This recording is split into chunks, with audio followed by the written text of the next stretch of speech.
everyone. Welcome to another Travel Talks video on Trip 101's YouTube channel. I'm Bianca, content executive from Trip 101. And this is a series where we talk to local tour guides all over the world so we can get their tips, their insider information about the regions where they offer tours. So today we're talking about Amsterdam in the Netherlands, and I'm here with Louke, a licensed tour guide with 6 years of experience in the city. Hi, Louke. Hi. Well, you said it correctly. I'm a tour guide in the city and a lot of years now. Mhm. I live in the city center myself, so I'm right at the office. The Mhm. most interesting part, the things that people always want to see, are right outside my door. And I'm always happy to show people around, as provided that they are small groups.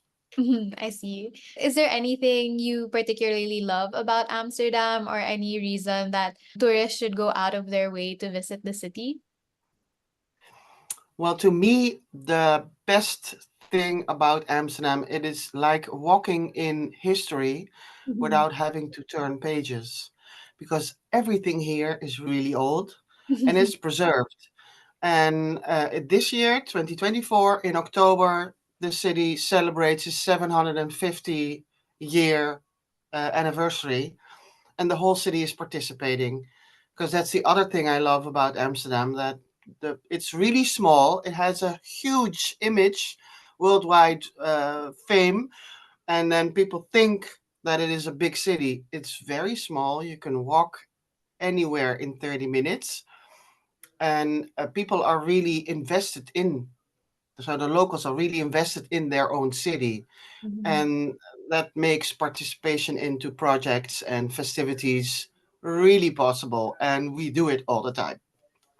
I see. Oh, 750 years is a really exciting time, I think. So I Yeah. think it'd be a great year to visit as well.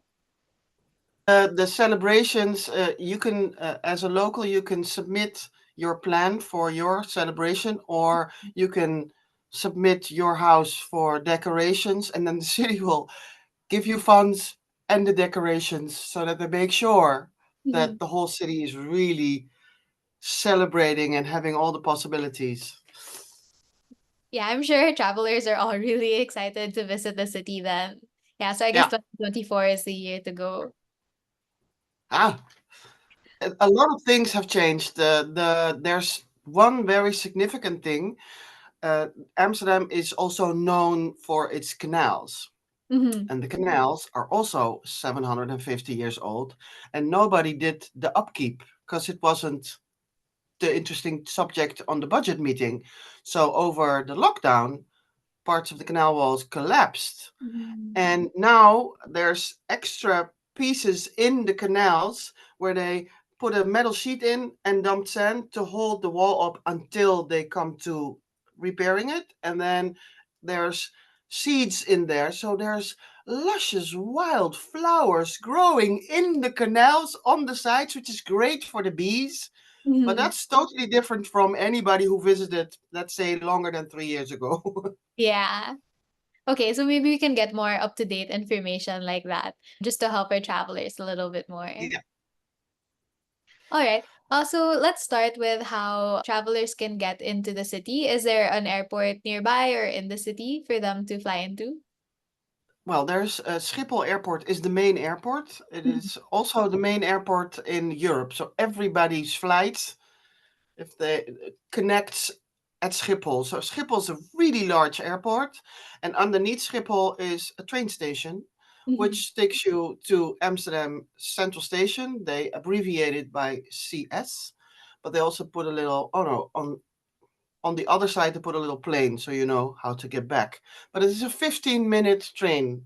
ride into the city, and you exit at Central Station, which is in the middle of the city. So if you have your luggage, not 6 million suitcases, Mhm. then I would always strongly advise taking the train, because the city is also very car unfriendly. They Mhm. have lots of works in the streets and impossible to pass by, but there's also an active movement to get the cars out of the city because of air pollution and stuff.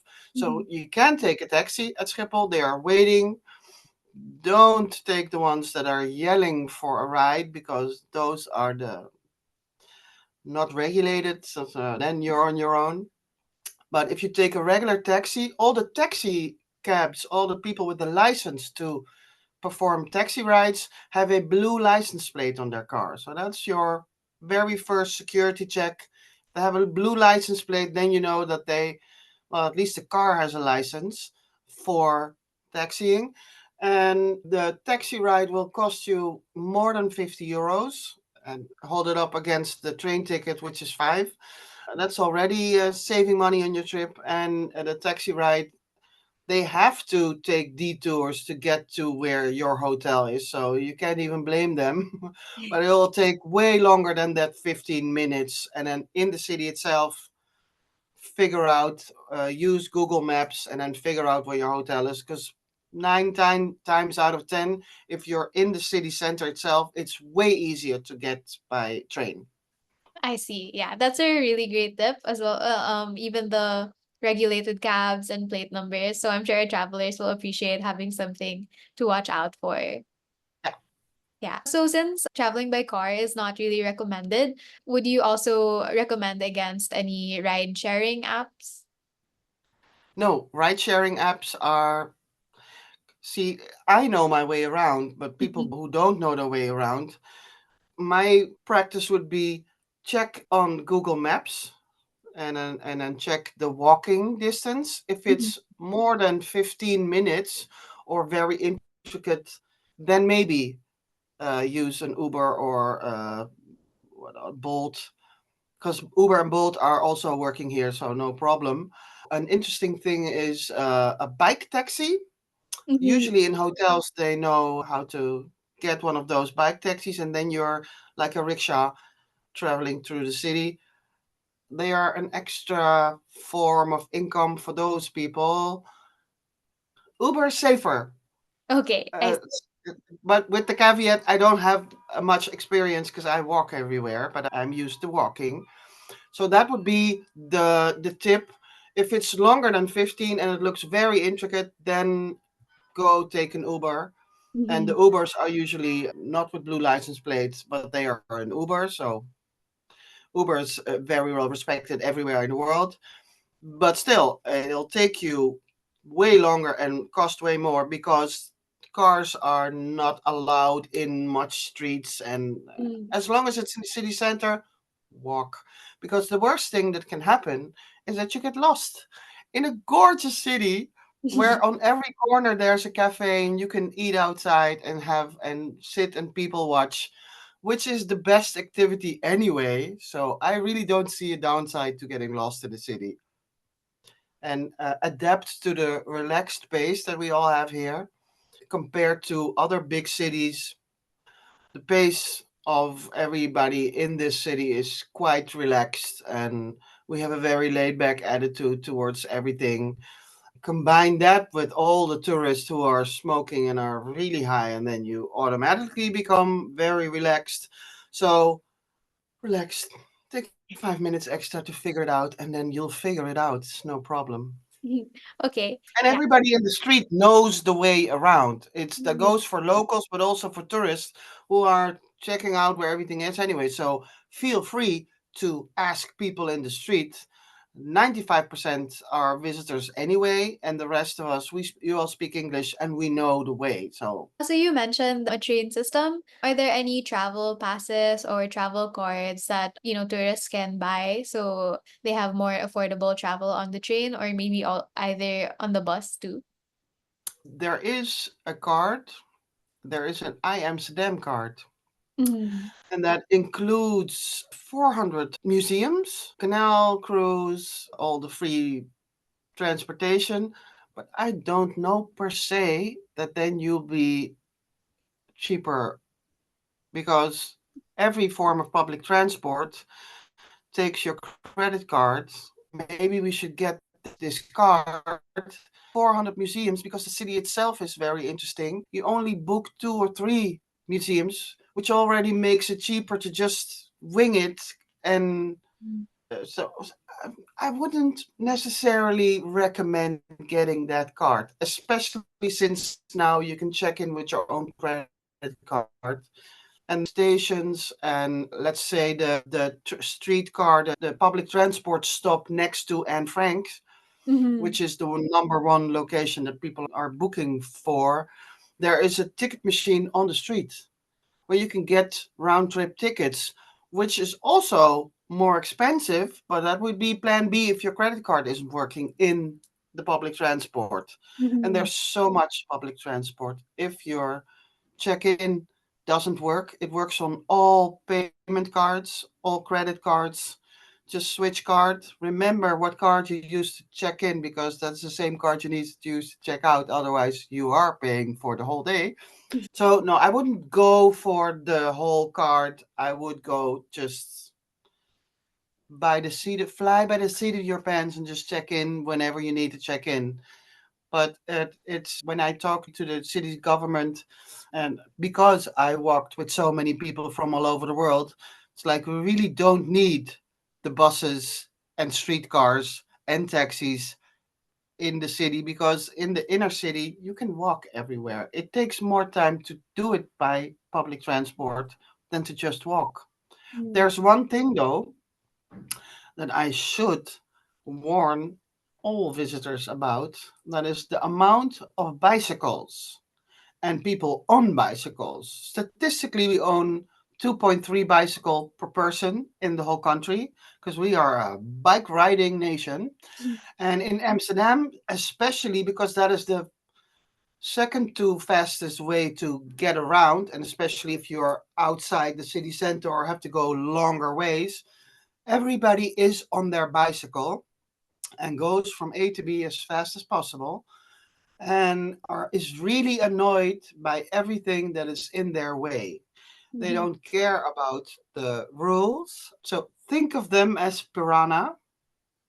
You don't see them either when you step into the water, but stick your toe in and they're there. So bicycles, they come from all sides. They're on the sidewalk, they're on the street, they're against traffic, they're everywhere, and they want to go there fast and they Mm-hmm. hurt. So that would be the thing. And a lot of people suggest or are interested in renting a bike when they're here. I have a lot of colleagues who do bike tours. Me personally, I think that's a really bad idea because if you're not used to riding a bike, I make fun of the people who are renters because they ride like this. They stop in the middle of the road. They get themselves into dangerous situations because they are in the street and they don't know how to brake. I would advise against it or go to the north side of the city, which is a little less crowded, and that's fine to ride the bike there. In the city center, even Dutch people think, no, I'll ride my bike at home, not in this city, because it's a whole different beast. Mm-hmm. Oh, that's a really good tip. I didn't realize that Amsterdam was filled with bikers. We have 400 kilometers of bike paths, so it's really well accustomed to bicycles. It's built, it's set up that way. Add to that bicycles think, yes, rules very important, but they don't apply to us. Mm. So they are everywhere.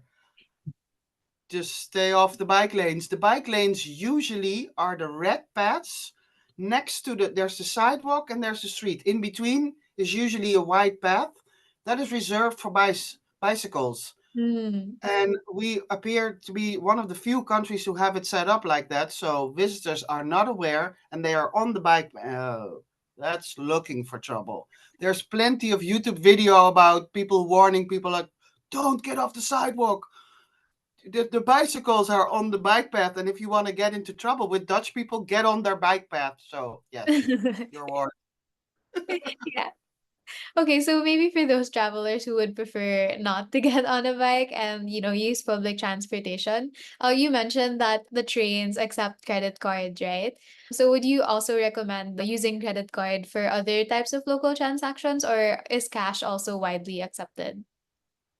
Cash is widely accepted and embraced. So I would carry a bit of cash.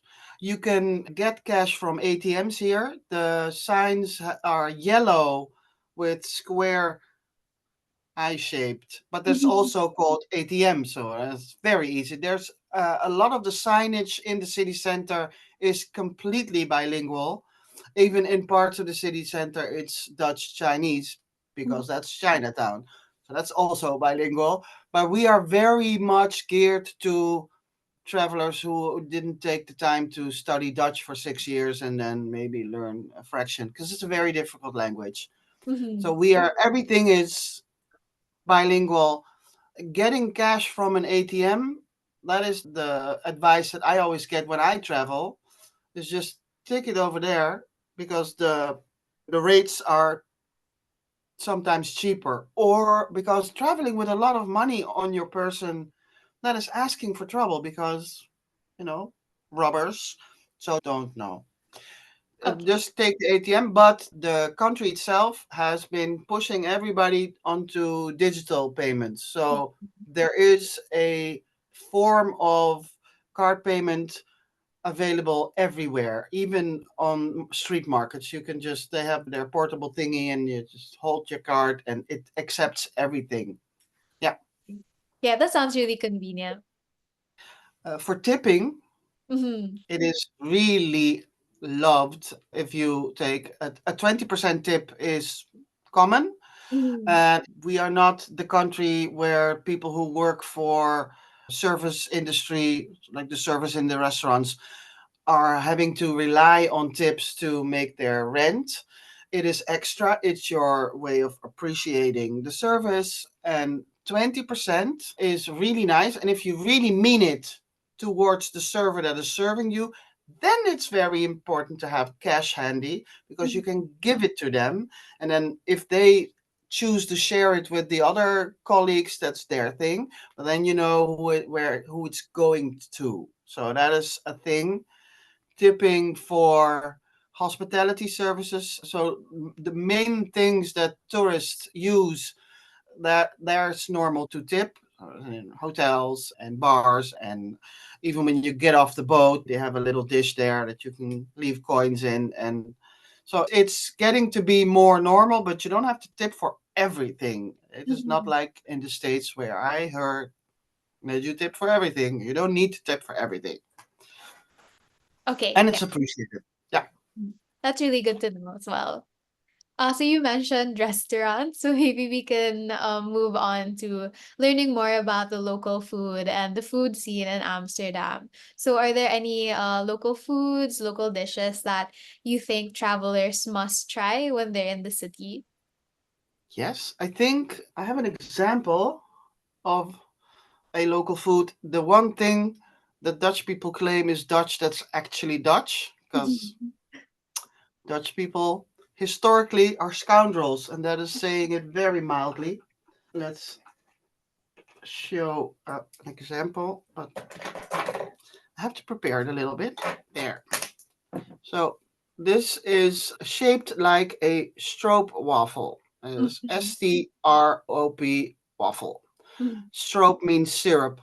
Usually they are a little bigger so that you can rest these cookies on your coffee or tea and let the steam warm it up a little bit.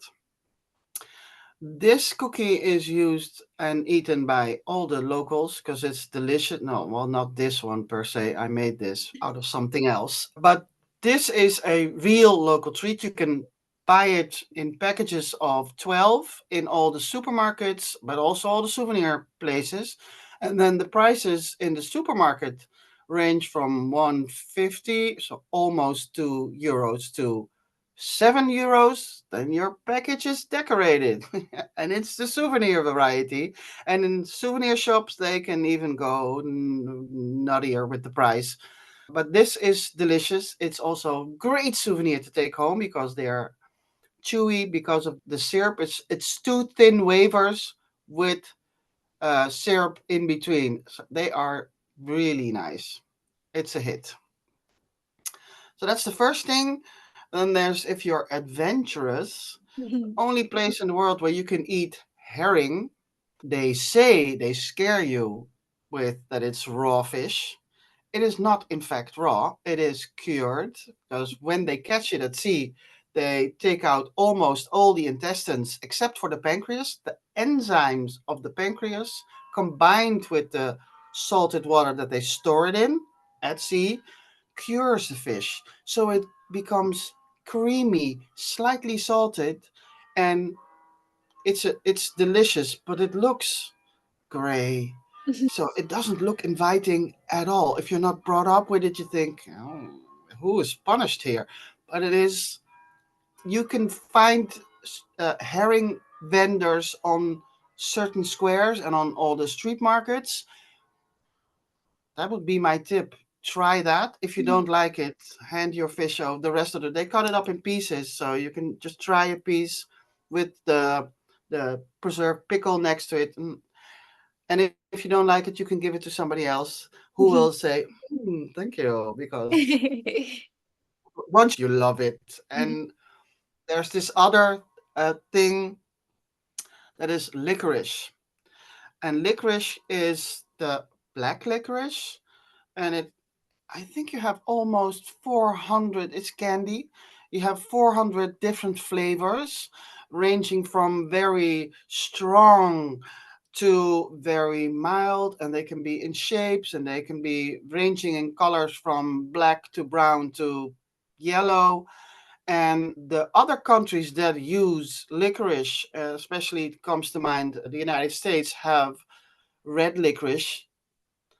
That's not licorice. It can be red. So that is other different candy. That is wine gummy.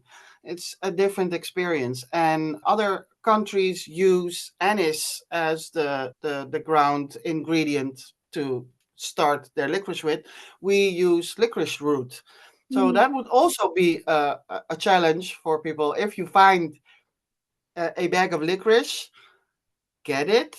Get the sweet kind because that's easier. And then I saw a lot of people who have Dutch roots and their parents or grandparents made them eat it as a kid, and they are like weird candy because it's hard and it can be soft too, and it sticks to your teeth, and it's like why? But then you grow accustomed to it, and then it becomes one of those happy core childhood memories. And for Dutch people, licorice. That is how we torture expats. It's like, oh, if you like licorice, then you're Dutch. So that is another challenge food wise. And we are also boasting about the apple pie, claiming that it's typical Dutch. But every country in the world has their version of apple pie, so it's typical world food, I would say. The variety that we have here identifies as chunky apple in a very high pie, and you get very big chunks. If you order apple pie with your coffee, you get a very large serving. It's very high, big chunks of apple, and then that is seasoned with cinnamon, and it's delicious. And usually, if you're lucky, it's still warm because then they made it fresh. So apple pie is something widely available, and I wouldn't say it's very Dutch, but people will say it's very Dutch. And you can already hear that the Dutch things that I'm talking about is street food and snacks and pastry, because the Dutch food itself, not very simple. And it's basically a variety on boiled potatoes with boiled vegetables, usually mashed together. So that's what we call stamp, because you stamp it together. And then there's this undefined piece of meat that's been boiling for a couple of hours to make a nice gravy. The gravy is what saves this dish because otherwise it's bland. And this has been the traditional food for a couple of centuries. And since Amsterdam has always been a hub for people from all over the world to enter, they all brought their recipes, and the people do know how to make those recipes. So the variety of delicious foods that you can get in Amsterdam that have their roots all over the world, authentic Chinese, authentic Thai, authentic Japanese, authentic anywhere. Even the burgers are great here. So I would not suggest go, but usually when I deter people from eating the Dutch food, they say, "Now I'm curious. Now I need to go and eat it." So that can be helped. But yeah, that's the tip is to just if you go to a normal restaurant that isn't assigned to a certain kitchen, the basic way of eating we call French, and Mhm. then your choice of steak or chicken or fish and with side dishes, and then that is French cuisine. Because leave Dutch people to it, then they mash everything together. So if you keep everything apart, then it's French cuisine, and that is what the a normal or a fancy dining restaurant would offer you, and it would be very tasty. Yeah, Okay, so with these maybe Dutch classics, whether or not they're good, do you have any food markets or maybe restaurants that you would recommend to tourists? there is one location that is called the Hallen, and that's a food hall, like a food court.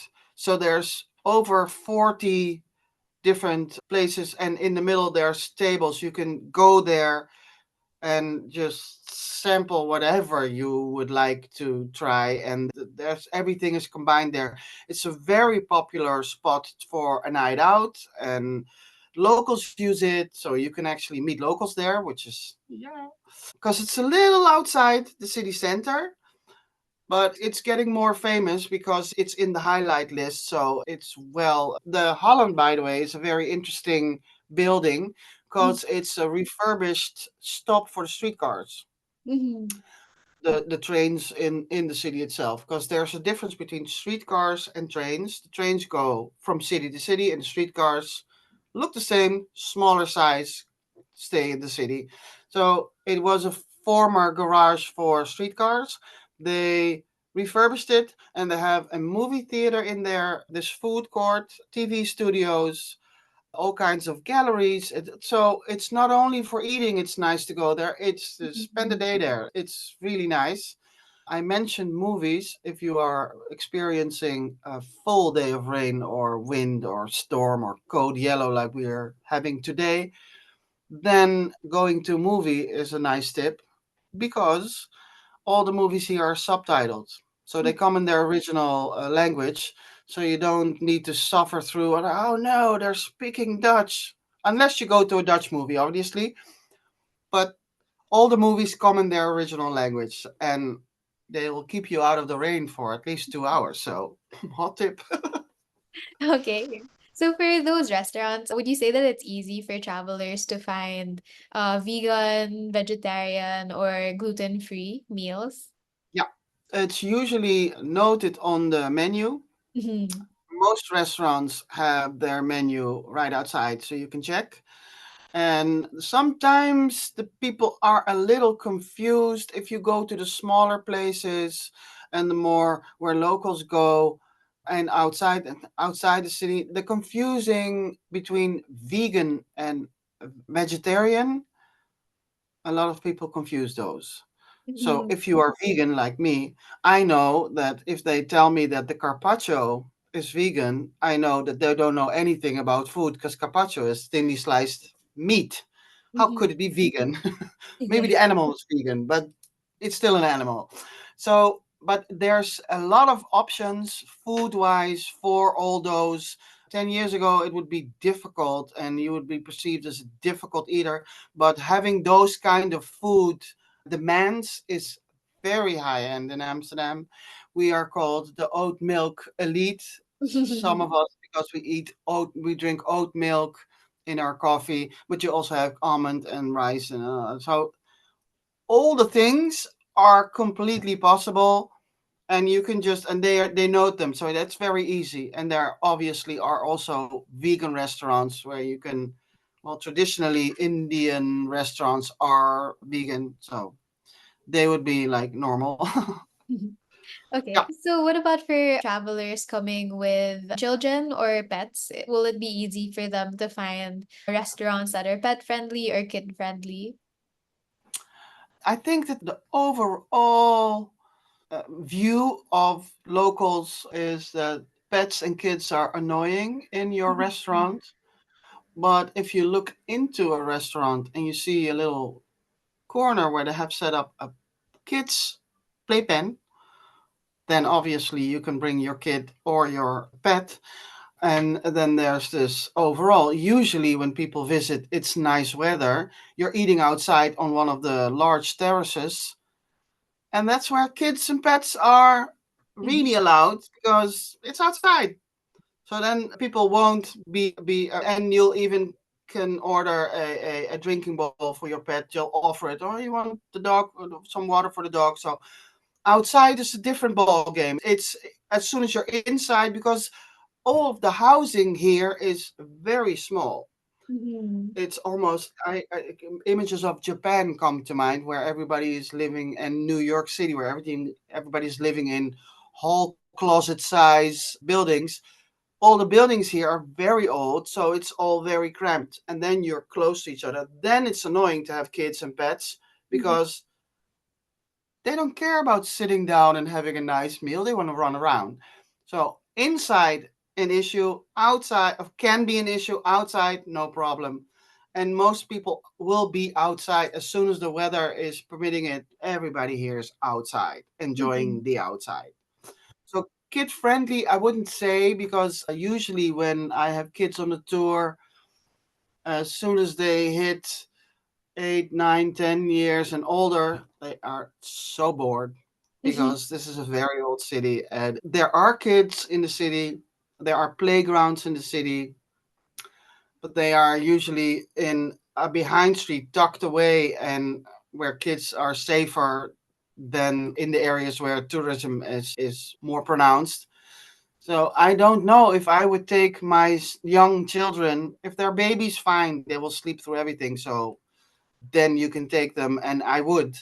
But young children, I don't know if the city is that friendly to young children. We don't have a beach. We Mhm. have a zoo. We have a science museum where kids can make their own lightning and stuff.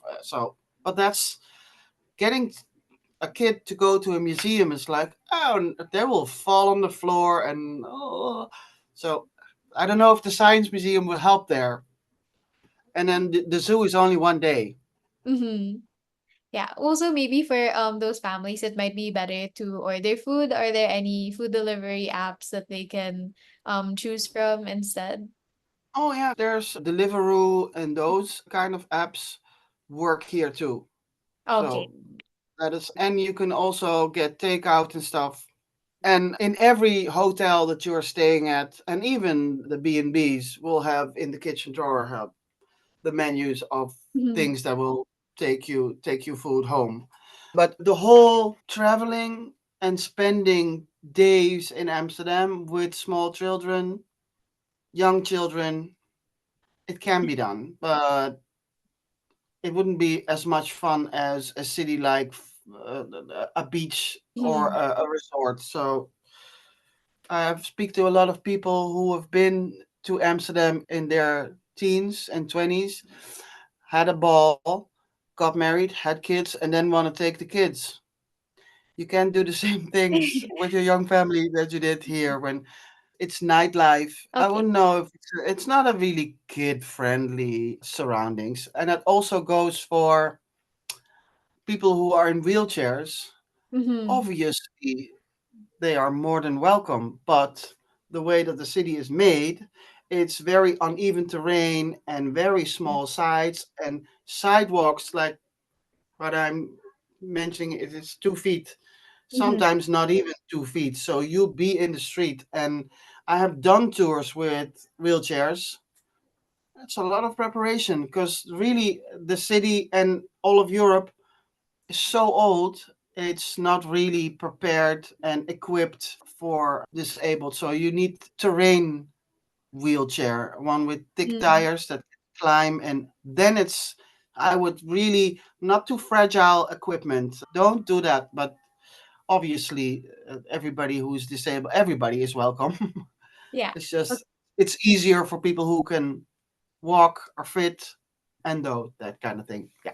Yeah, that's a really important consideration to make as well. So thanks for Yeah, mentioning that. because it's those things that I know because I live here, Mm-hmm. and I want to help prepare people for their best possible experience. And then if you come across, oh, the streets here are really uneven, and that is has its roots in the beginning of the city, because the whole country is flat like a pancake because we are river bedding. It's the delta. It's where all the rivers ended up in sea. So before the year 1000 even, the Romans were in this area and they just left. They said, no, this is inhospitable. We'll just leave. Mm-hmm. It's very uninviting. And we still built a whole city on this swampy area. So everything sags. So all the streets always have dents in them, and there are many. That's why a lot of streets are open, because they're doing repairs to the street, and all the other streets are already bendy and bumpy because they are up for renewal. So Mm-hmm. that's what makes it a lot romantic, but mind your step because nothing is really even here. I see. Yeah. So just to get back to the restaurants a little bit, I'm curious to know as well if you have any personal favorites that you would recommend. Oh yeah, I have a favorite for that's fine dining. Mm-hmm. That's Graham's Kitchen in the Pipe area, and as long as you are in the Pipe area, and there's also the area of the largest street market of the city, the Albert Kuip market, and in that area there's lots of really nice restaurants, and you can just, as long as you don't show up with 8 or more people, a group of 4 usually can be seated. Graham's Kitchen, however, takes reservations, and Mm-hmm. then you have this nice 5 course meal, and they make gorgeous little sculptures and taste bud sensations. That is one of my favorites. And then there's one that is in the north on the NDSM terrain. You take the ferry there. The ferries are like bridges or streets, but they take you over the large river there. They are free.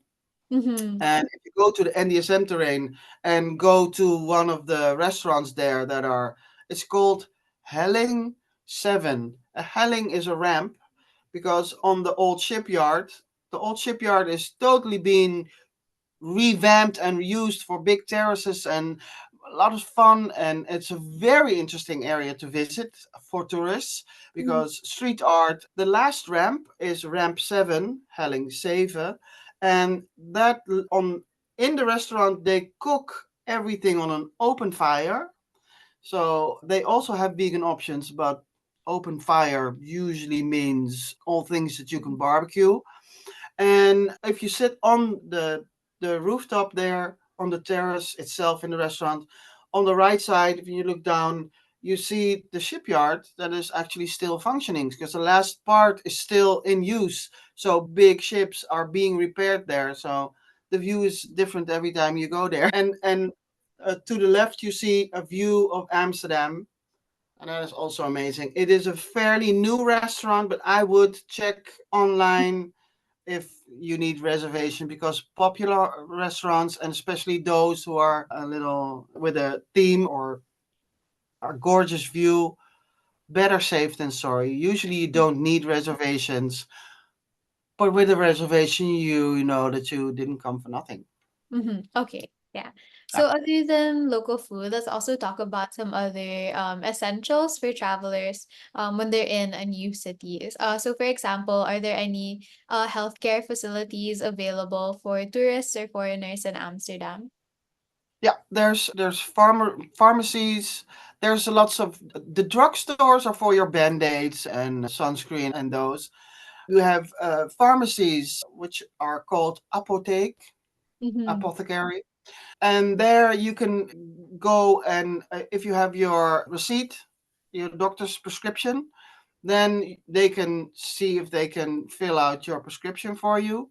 And if you get hurt in the street, there will be an ambulance and they will take you to a hospital. There's in Amsterdam itself there's 5 hospitals, so Mm. just Yeah. you're warned by me to stay away from the bike path, so why would you get in trouble? But yeah, and I think that most hotels, it's very easy to call an ambulance or to get a medic. That is the convenience of having a small city. Okay. And Yeah. is the emergency number for Amsterdam 911, or is there a No, special it's 112. Yeah, 112? 112, and that goes for all. So if you dial 112, you'll get a menu, and then you need to tell the operator what you're calling for, either fire, drowning, whatever, and then they will put you through to the. Because drowning, if you end up in the canal, time is of the essence. Because people drown in the canal. It is Mhm, very dangerous. It's because of the cold, and usually when people fall in, they're drunk, mhm, so they will lose consciousness immediately. That's dangerous. And the rest of the city, if you don't get hit by a bike, which by being warned this much would be on you, the city is really safe. We usually end up in those stats on the third or the first place. It's always top three. It's very mhm, safe, and that is mainly due to the fact that it's very crowded with tourists. mhm, Hopefully, when you are traveling, you keep in mind that you need to zip everything up, and the most important things like your bury it under your clothes, then nobody can rip it. Obviously, where it's very crowded, pickpockets, they even plan trips, work trips to Amsterdam. There are usually groups that fly in, rob everybody from all the open bags and stuff. It's very easy, and then they fly back. So pickpockets in all the major things, but the main way that everybody keeps safe is because we are all in all the houses you see behind me too. There's canal houses. People live on the floor, not in the whole house. So we are tightly packed into each other. Many eyes on the road and many eyes with phones to call 112 if there's trouble. mhm, So because of the social as element, people are taking care. If you smoke too much and then get too high, there's always a bar doorman who will recognize it, hand you a Coca-Cola, sit down, drink this, and 5 minutes later you're fine. So it is safe. There's not a lot of violence. Take a little side street, but not at night. mhm. If well-lit areas, that's where you need to be. If you are in a very dark area, then like in every dark area in the world, stumble upon. But we end up high in all the stats every year. Okay. So would you also say that Amsterdam is a safe space for female travelers or solo travelers? I would, yeah, Mhm, yeah. okay. There's lots of. I'm a solo female when I'm not working, Mhm, and set aside the normal things that as a single female or female alone, you know that you're scanning the area and checking your own safety. That goes without saying for women. Men think, huh? But women, we know. So solo travelers, I've had a lot of solo travelers on my tours, and it works great. And yeah, because it's so crowded, and as you know how to maneuver in open spaces in the world, people are very approachable. So yeah, that makes it safer, but it is really, yeah, it's suited for traveling. Also for seniors, mhm, there's lots of seniors traveling. We have a cruise port here, so lots of cruise ships, and then when they dock, 6,000 senior citizens are very slowly walking into our city. It's fine. They fit right in. It's sometimes they're a little too slow. The cars will wait. Cars are very benign here because the maximum speed is 30 kilometers per hour. The most bikes will go faster. Mhm. So it's the cars are they are not making enough speed to do any damage. Of course, I'm overstating here, but the bicycles are the only part that you need to keep an eye out for. So it makes it all very safe. Okay. Yeah. And for the senior citizens, are there any maybe specific attractions that you would recommend for them while they're in the city? Yeah, the museums. And then because we have a really nice selection of good museums, art is really in high regard here because it always used to be the wealthiest place on the planet. That's where artists thrive. So we have lots of this one card that I don't recommend is 400 museums. We have 400 museums. We also have a lot of high-end restaurants, Michelin star restaurants. So the Mhm. cuisine and the art are very well represented. The number one attraction that everybody takes is a canal cruise. They come in different shapes and sizes. You have the large boats with a glass top over it. I call them floating greenhouses because that's what they look like. Those are really massive and they take large groups of people. You sit in your own cubicle and you plug into the audio tour, and then I fall asleep because it's not very eventful, but it is a nice resting place. So but there's also private boats you can and but do it with it's a private tour with a captain who actually knows how to navigate the boat because the waters with nice weather is crawling with boats, and contrary to drunk belief, you can get hurt on the water. So there's so many drunk people in boats don't know how to. Nah. But that is one of the main attractions that I would suggest to everybody. Climb on a boat as many times as possible because there's no two routes are the same. All the stories that you hear there are really interesting. They almost always have a bar on the boat, 16 people around the bar. The captain knows stuff, the server knows stuff. It's fun for in Mhm. between an hour and a half. Highly recommend for all ages. That Okay. was really fun.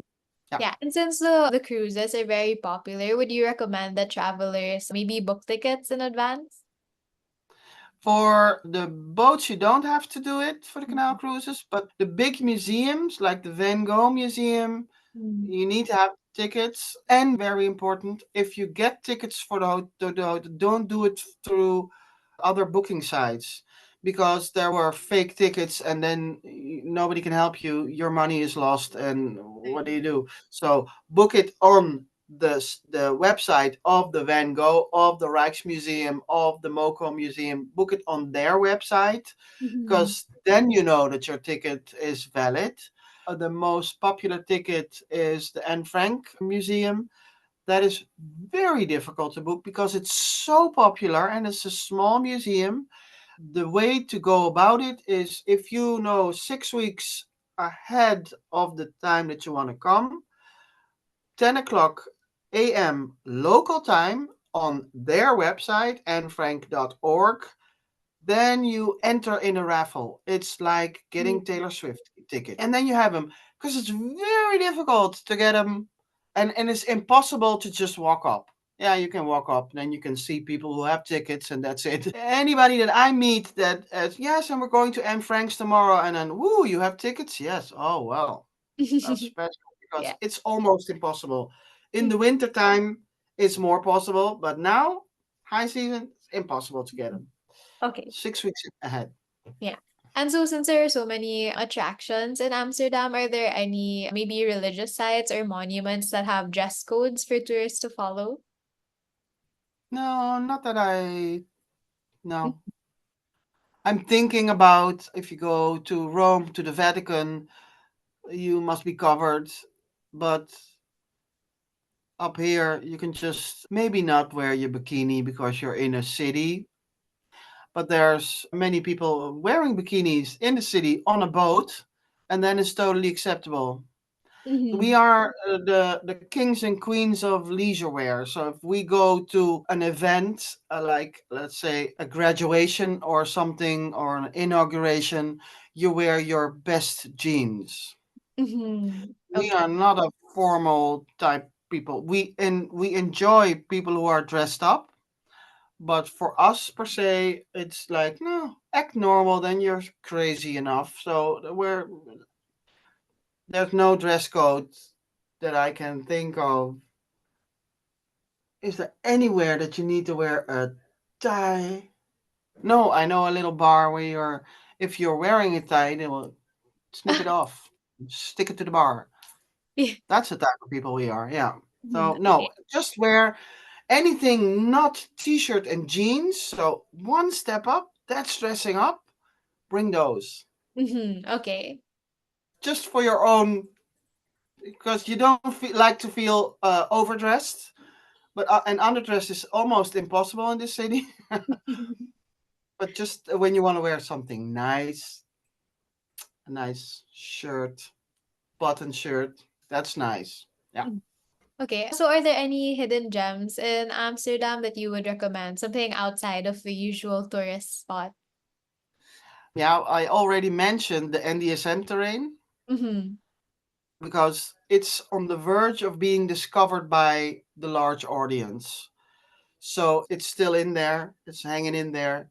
And then the other side of North as well, it's fully it's not as touristy, and I think that areas that are not as touristy are hidden gems, and then you come across the locals, and the locals are so direct, Mm-hmm. and you can hear that their English isn't as fluent as the locals in the city center, and Dutch people are very direct. We don't chit chat. We're like, hey, how are you doing? It's like, hi, I need bread. That is, we don't waste time. We do take time to complain.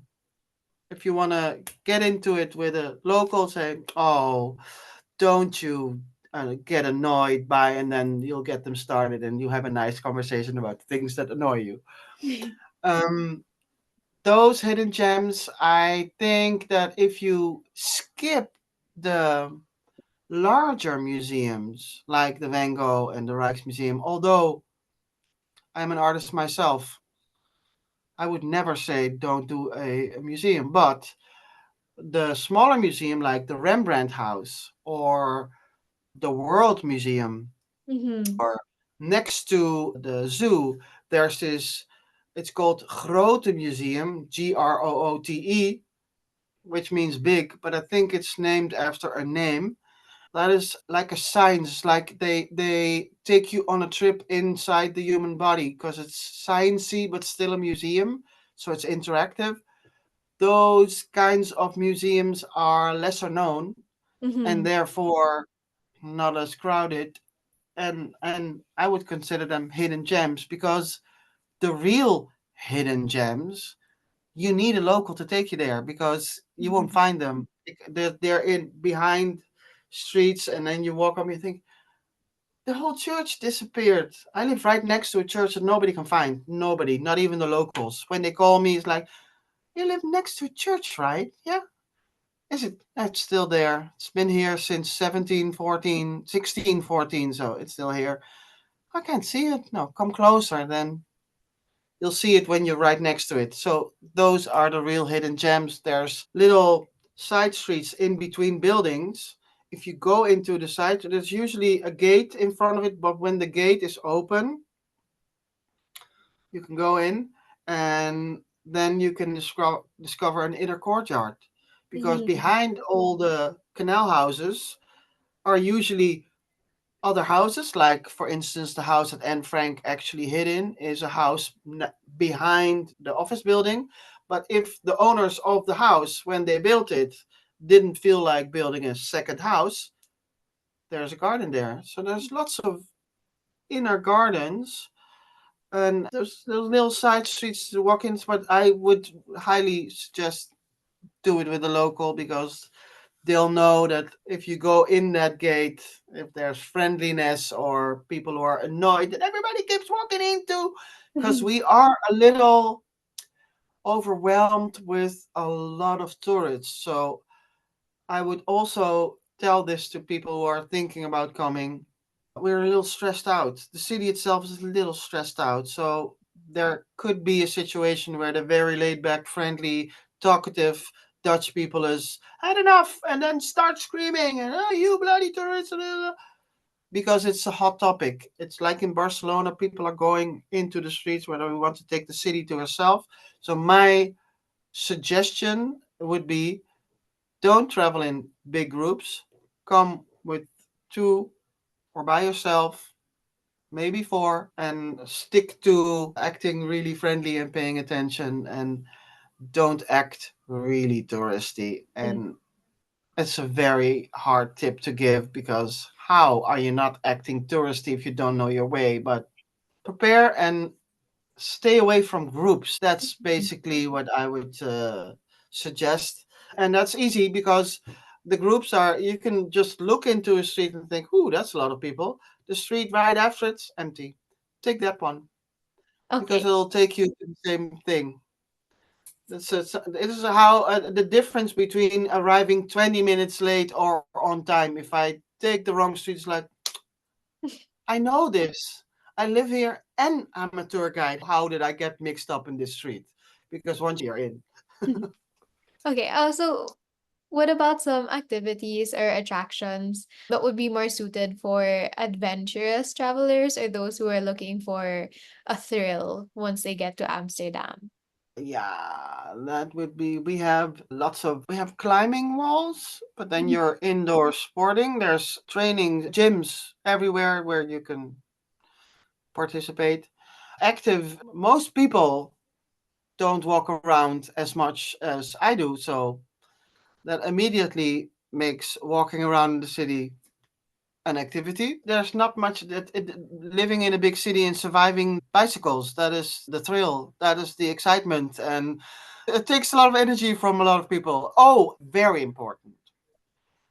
When you travel, lots of people travel to Amsterdam to board a ship or because it's a travel hub and they make the mistake, I feel it's a mistake, to book a tour on the day you arrive because you are jet lag, and the jet lag from the United States towards Europe is a horrible jet lag. Either you adjust your sleeping rhythm, your circadian rhythm to our time, and otherwise just don't do anything on your first day. Just go around, take a walk, get lost in the city. Don't do anything you need to remember for the next day because it's very tough. The jet lag coming here is, whew, it's a doozy. Hot tip. Okay. Yeah, that is really important information as well. So maybe also for those travelers who are flying in from other countries and who want to stay connected, so maybe they need access to Google Maps so they can find their way around the city. Would you recommend that they get local SIM cards so they can have data? I think that if they have a plan on their phone, I hardly ever have to search for SIM. It is possible there are lots of phone repair stores. So, and they will sell you local SIM card, prepaid SIM card. It comes off as a little schemy to me. Most people that I encounter, I've never needed to find a SIM card for somebody. So I don't think it's necessary at all.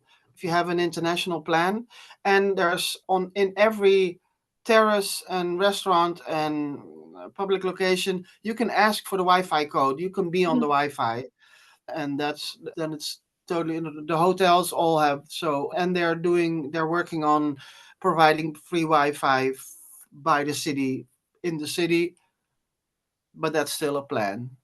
Okay. But you can, if as soon as you are someplace, just ask for the Wi-Fi. Usually, the Wi-Fi code is on the menu, and it's very easy to get. So that's really not necessary to get. I think so. No. Okay. So there are no stalls or anything at the airport for local SIM cards.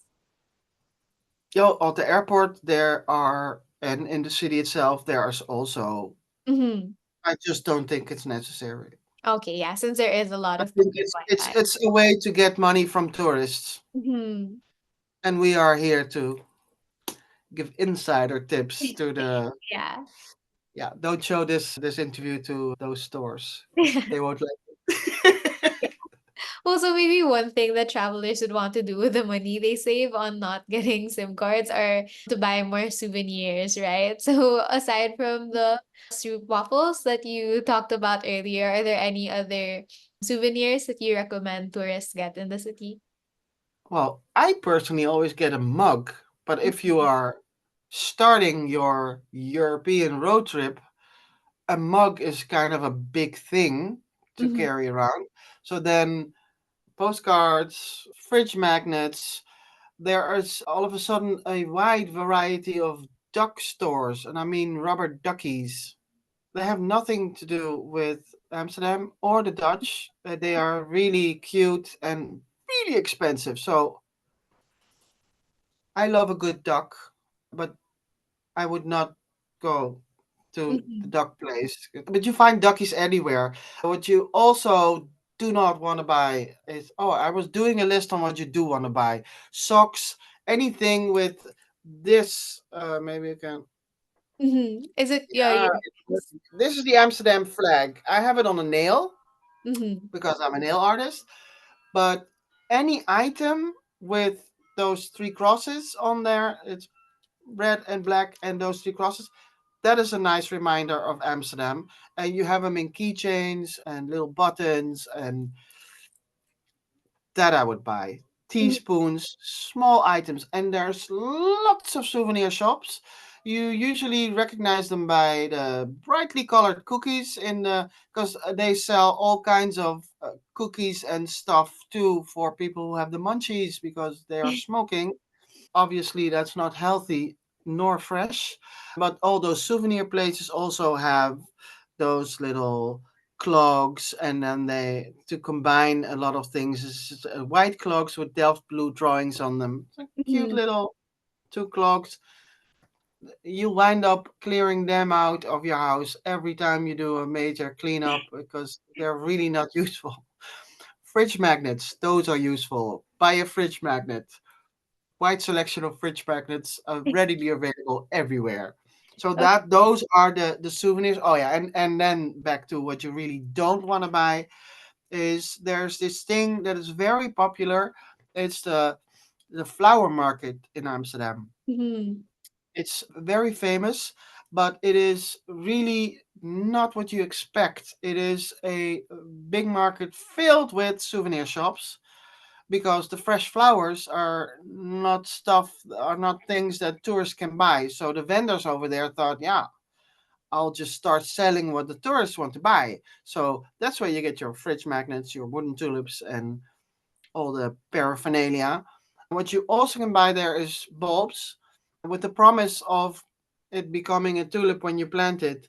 But those tulips are not as easy Mhm. to store and ship, and you run the risk of being confiscating at the border where you so you're not allowed to take it home. And then when you do take it home, there's 1% that actually produces a flower because the bulbs haven't been taken care of properly. My Mhm. suggestion: if you want tulips, order them online. The Netherlands is the largest export country for flowers, so there is a way to just phone them in, get them online, and then they are actually good flowers that work.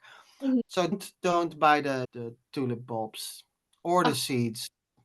They are there for years. You don't know what expiration date they have. No, stick to fridge magnets. Nobody can ruin a fridge magnet. okay. Also, you mentioned some stores and flower markets, right? Would it be common for tourists who visit these places or other shopping establishments to try and bargain or negotiate for prices? No, we don't really have a bargaining thing. Usually you'll find the bargain they'll say four for the price of three, or Mhm. buy one get two. Those are the deals. Go for the deals because that's Dutch people love a deal. But we don't bargain. So the sport is in finding a place right next to the place that is cheaper. Mhm. So that goes really for all the souvenir shops as well. If you take a souvenir shop close to Dam Square and the Royal Market, the prices over there are significantly higher than if you go two or three streets behind there, because there's less tourists there. So Mhm. if you see something, an item that you want to get, and you see that this is in a store where they sell anything with those flags on it, keep it in the back of your mind, and then start to compare prices. That Mhm. because that's the Dutch sport. If you compliment a Dutch person on their shirt, they'll say, "Oh, thank you. It's €3." We always tell you the price of what we bought because we thought we scored a good score, and that's something that Dutch people aren't even aware of. If I say this to Dutch people, it's like, oh yeah, I do that because we all do it. So it's not bargaining, but hunting for the better price. Yeah, yeah. Mhm. Okay. And then the more expensive vendor will say, "That's a good score." They will congratulate you on your yeah. Okay. So yeah, So you mentioned earlier, like with all the things to do in Amsterdam, such as 400 museums, how long would you recommend that travelers stay within the city so they can fully experience it? a bulk of the people stay one day because they're Mhm. out and out of that transport and into the next. That's too short. 3 days is really nice, but even locals discover when they walk with me, discover things like, oh, I never knew this city had that. So my recommendation is come back every few years. Mhm. And a 3 day stay is that's nice. Maybe two normal days and two weekend days. So either Thursday, Friday, Saturday, Sunday, or Saturday, Sunday, Monday, Tuesday. Because then you have the different vibes of the weekend with the possibility of meeting a local or two. Mhm. And on the other days, they're probably at work. Locals usually disappear out of the streets because they are not in the streets. They are going to work and to school and wherever they're going, so the chances that you do meet a local is at night.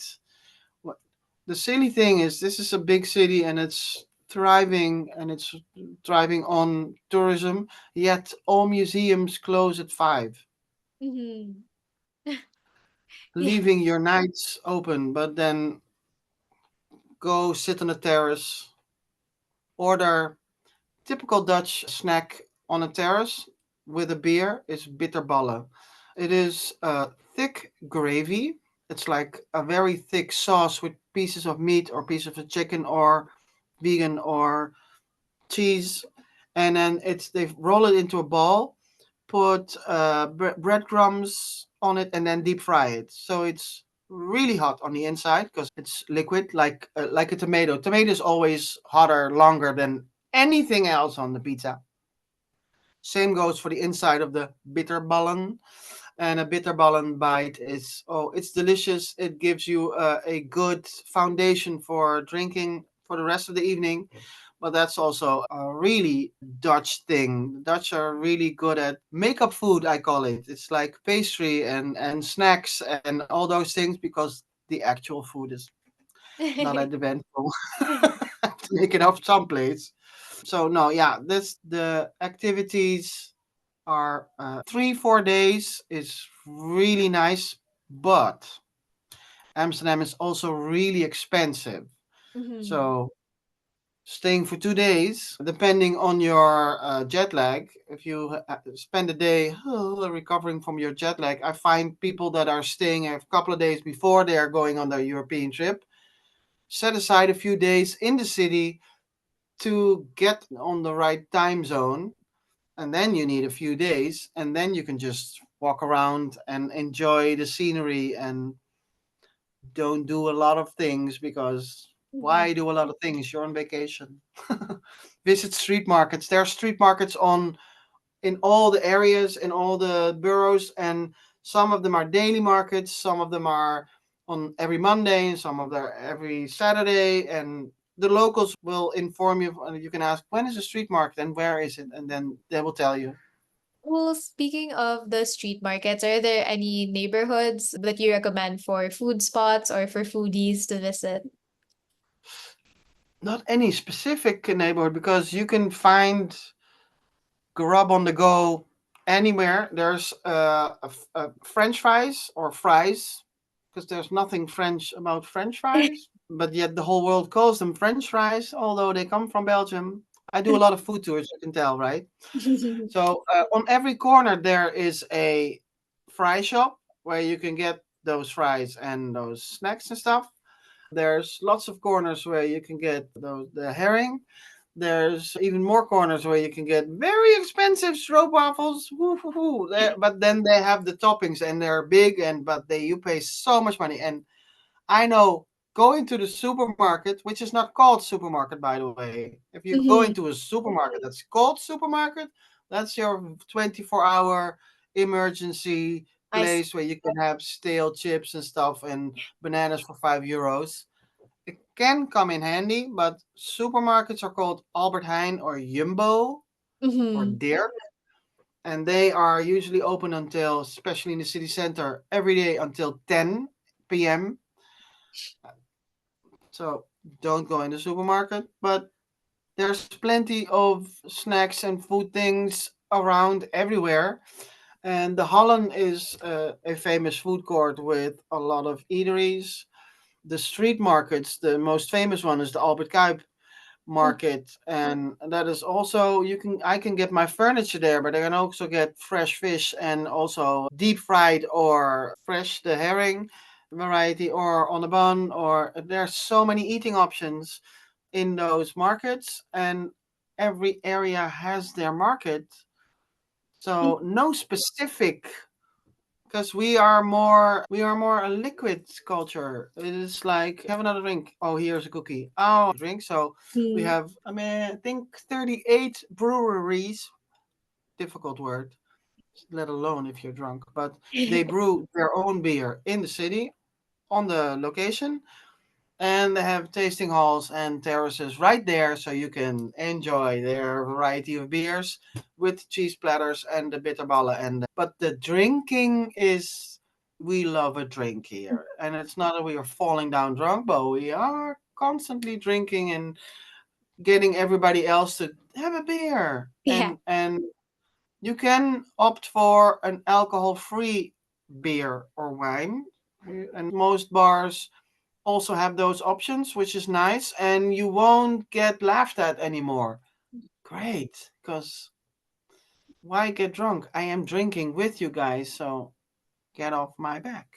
But the culture is really geared towards drinking, but in order to be able to drink more, you also get food there. So in most bars, they also serve meals. It'll be a small little menu, but usually very well prepared. So it is on the go. There's not really a location where you can say, "Oh, well, this is where you need to go for all the food." No, it is pretty much spread out anywhere. But it is such a small city, especially the city center. It's so small. Mhm. It's hard not to run across a restaurant or a bar or whatever. And all the streets are really. It's just a 5 minute walk, and then you've walked the whole street Mhm. So slowly. are there any bars or breweries that you would recommend to travelers? Any favorites for you? I have a few, and they are in up in the north. Mhm. They are, but they might be a little. Well, rent a bike and go find those breweries in the Hamer Canal and that area. But also brewery the Eye, because then you have two things in one stone. Because brewery the Eye is in the east part of the city, but they are inside a windmill. Mhm. Yeah, Then that's you can beautiful. score beer, bitterballen, and a windmill. So to check off your to-do list. and that's really close to the inner city. So yes, those that brewery, and there's the beer factory also in the city center. They also brew their own beer. So you see Mhm. the brewing system. What I would not recommend is the Heineken experience. It is a part of the very first Heineken. Heineken is a Dutch beer brand, and everybody in the world knows it now. But it is a beer that everybody likes, so Mhm. it's really normal in flavor. So if you really like beer, go and drink all the other ones, not Heineken or Amstel, because they are not eventful. Mhm. So and they have this whole experience. There's the location where touring cars, where coaches can still stop, and then all the tourists. So that's a one big tourist trap. I would not recommend go and see a tourist trap. The beer fabric. There's the two fallen sisters in the city center. And there's a cute one that no guide officially can take you to because it's inside the red light district, but it's Mhm. called the Praal, which is almost the same spelling as Pearl, Mhm. except the R is right after the P. That is a local brewery.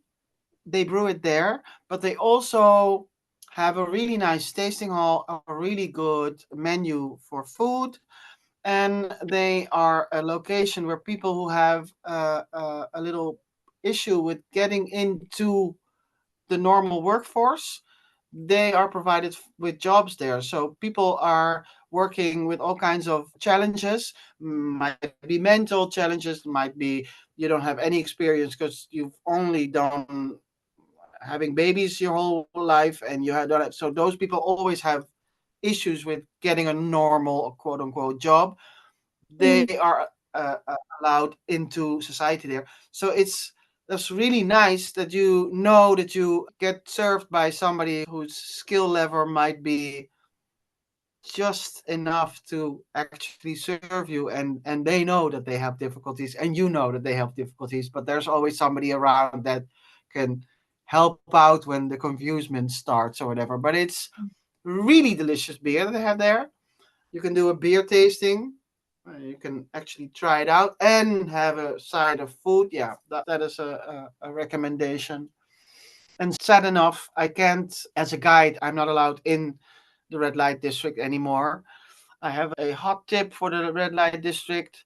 It is, first of all, not an entertainment center. It's not Mhm. Disneyland for adults. But the people who take strollers with young babies in there, I also think, do you know where you're going to? Because it is actually a place where women and even some men sell or rent out their bodies for a few minutes. So it is an industrial area, and there's also lots of coffee shops and an insane amount of drunk people. So if you do go there, go between 12 and 4 Mhm.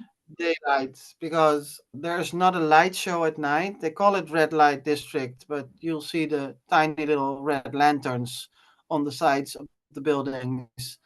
That's what gives it the name. And it's really bad for their business that is so overpopulated and crowded with tourists, because I wouldn't want to go and use their service if everybody sees me coming in there. So, Mhm.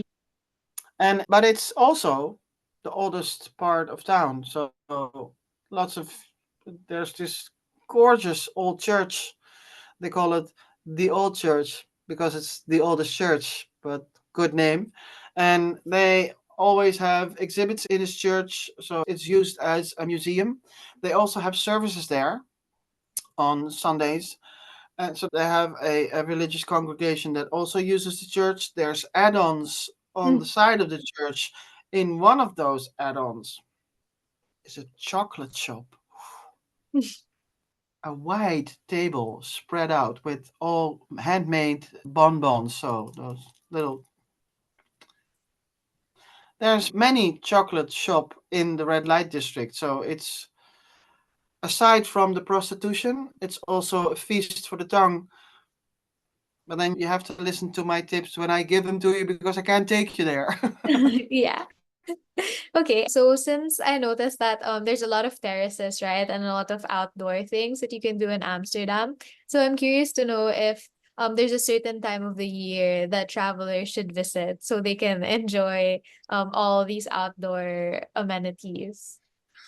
Yeah, it usually starts, it's the summer months, so it's June, July, August. September is usually also nice, but you can't, the two things you can't trust in Amsterdam is the bicycles or the weather report. So Mm. dress in layers, invest in a raincoat, a very thin raincoat, because umbrellas, the wind and the rain are a pair. So Mhm. umbrellas go here to die. Don't use an umbrella. It's, I don't believe in umbrellas, because the, if even if it doesn't get blown up, the rain comes like it's in a blender, so it doesn't really work. The whole umbrella doesn't. So a very light rain jacket, dress in layers. If you have a little t-shirt and a sweater, or a body shirt and a t-shirt and a sweater, that is dressing for success here, because the weather can change like this. Yeah. And during the summer months, June, July, August, September, it's usually room temperature outside, or really hot. Today and tomorrow, for instance, will be really hot, and in between at night, there will be code orange and code yellow thunderstorms. Mm-hmm. And yesterday it was, I had to wear a sweater, and I am never cold, so other people were wearing jackets. Mm-hmm. Any bets, but the best chance of getting nice weather is June, July, August, September. Okay. Also, Yeah. you mentioned code yellow and code orange. What would those mean? Oh, those are, please, if you don't have to go outside, those are weather alarms. So Mm-hmm. if you don't have to go outside, stay indoors. Because, and the weather report for normal rain, and the temperature usually is right, but if it's overcast or if it does rain, the weather pretty much does what it does. But those heavy storms that cause a weather alarm, they've been quite accurate lately. So there have been people, floods and flying trees and hail storms with ice cubes coming from the sky this size, larger than ice cubes, or the fancy ice cubes because they're round. If they promise those, they probably will deliver.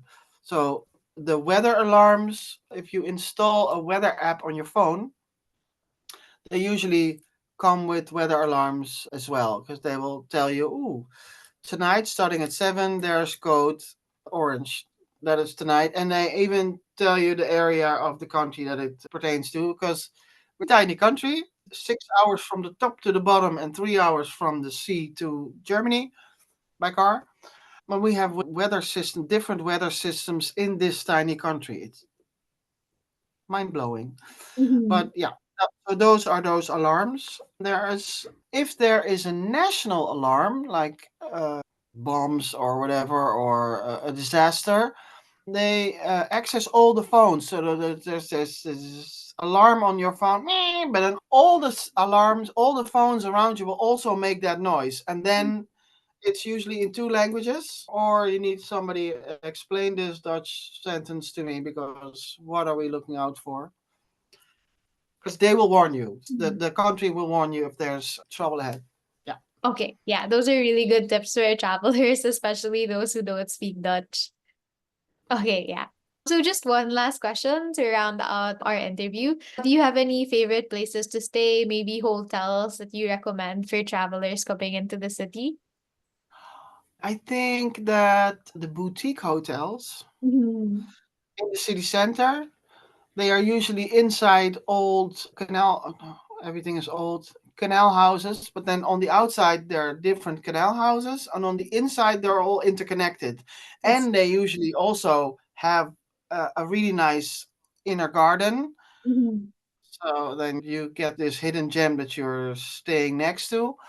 The Asteria is nice, the Dylan is nice, but there's plenty of little, as long as your hotel is located on a gracht, a canal, you're probably in a really cute little boutique hotel. I wouldn't go and stay at the Marriott or Mhm. the there is a Hilton in the NDSM terrain, the nice the former shipyard. They Mhm. have a Hilton. So that Hilton is smaller. So yeah. Oh, and on that same terrain, there is a crane that has two rooms and a little lift that goes up there. Mhm. It's really expensive in the summer, but that's a really weird hotel to stay at. It only has two rooms. Mhm. And another one on a boat. The boat is a hotel, and on the boat it has letters Botel. It is a boat hotel, but that boat hotel is now being used as a refugee. So I don't think you can wait for refugees to check out and then you can check in. So that's on pause for a little bit. But Mhm. yeah, they're small little places, the boutique hotels, not the big hotels. But usually hotels here are quite nice. Mhm. Okay. Well, thank you for the recommendations and all the great insider tips that you've shared throughout the interview. I think, yeah, you gave us a lot of gems that travelers may not find on Google as well. Oh, and I'm thinking of one big gem right Mhm. now. I'll do that. I'll let's consider that my departing gift. Yeah. Consider Haarlem. Mhm. Haarlem is 15 minutes away by train. It's referred to as Tiny Amsterdam. It is as gorgeous as Amsterdam. It has more courtyards Mhm. than Amsterdam, and it's easier to spot. It's less touristy and way cheaper. So come to Amsterdam, say, check in to Haarlem, and Mhm. then make a day trip or two to Amsterdam. Budget travel and so worth it because Haarlem is gorgeous. I am from Amsterdam. I am wearing the flag, but I love Haarlem too. Haarlem is a hot tip. Yeah, that is an excellent parting gift. I'm sure. And you can actually spot locals there because it's not as touristy yet. Yeah, I'm sure a lot of our travelers will appreciate that, especially because it would be a more affordable option. It's so expensive here. It is Yeah. even for us locals. It's very expensive. So maybe I should consider having lunch in Haarlem every day. Okay, so thank you again. Yeah, we got a lot of very useful information. And I'm sure our travelers will have a great time when they visit Amsterdam. I'm sure they will. Bye, Luca. Thanks so much for all the help. Bye. Bye. See you soon.